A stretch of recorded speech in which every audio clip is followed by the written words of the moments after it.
Alrighty, hi everyone. So I've been racking my brain all day trying to figure out what on earth I'm going to talk about, and I realized that I am kind of concerned about this list and what it all falls under.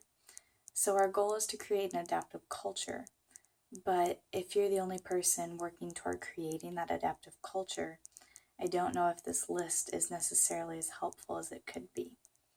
If you make naming the elephants in the room the norm, most people won't understand why that becomes a norm unless you share your ultimate goal of creating an adaptive culture. And I don't think a lot of students, especially in our student organizations, would understand what that is without previous guidance, kind of like what we're receiving in class now. And a lot of times I'm mind blown by some of the things we talk about in class. And I think it's important that we understand what the overall purpose is before we jump right into what are the steps you take toward that purpose.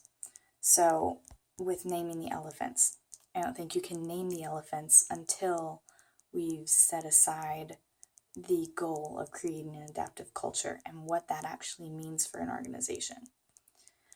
The other ones are a little easier. Sharing responsibility for the organization is a little bit of not necessarily giving up control, but bringing other people in on what you're working on and not feeling like you have to do it all on your own. And then I think that rolls in with empowering independent judgment and making sure that everyone feels like they have a stake in what's going on.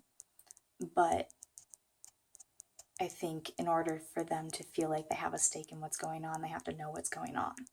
And if they don't know that creating an adaptive culture is the goal, I don't think it's a useful set of steps to take.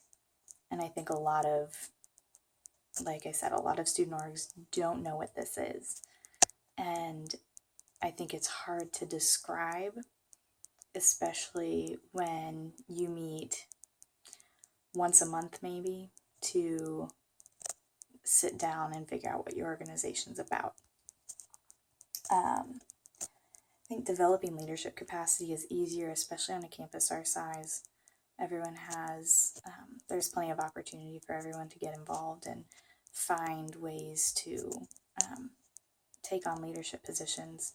But I think as like the top leadership, it's the role of the top leadership to make sure that those positions actually start to help them create leadership capacity instead of just having something to put a title on their resume. They have an actual learning curve where they fail and then learn from that failure, or they do something well and they figure out what goes right and what to do next time. And then prioritizing continuous learning is my personal favorite. If you've ever taken Strengths Quest, one of my top 5 is input, which is basically continuous learning. And any piece of information you can get your hands on, you want to take it and digest it and figure out more about whatever topic it is you're learning about.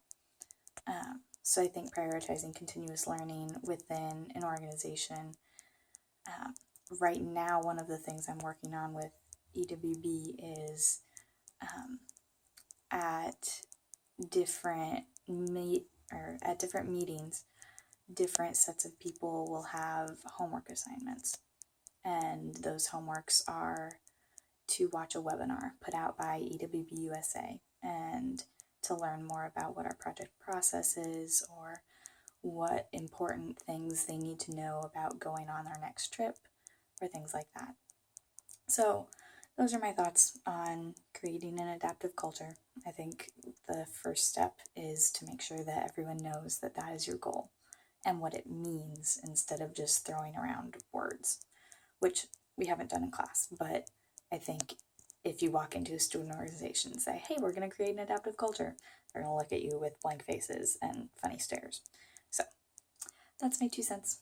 That's all I have. Have a good night, guys. Bye.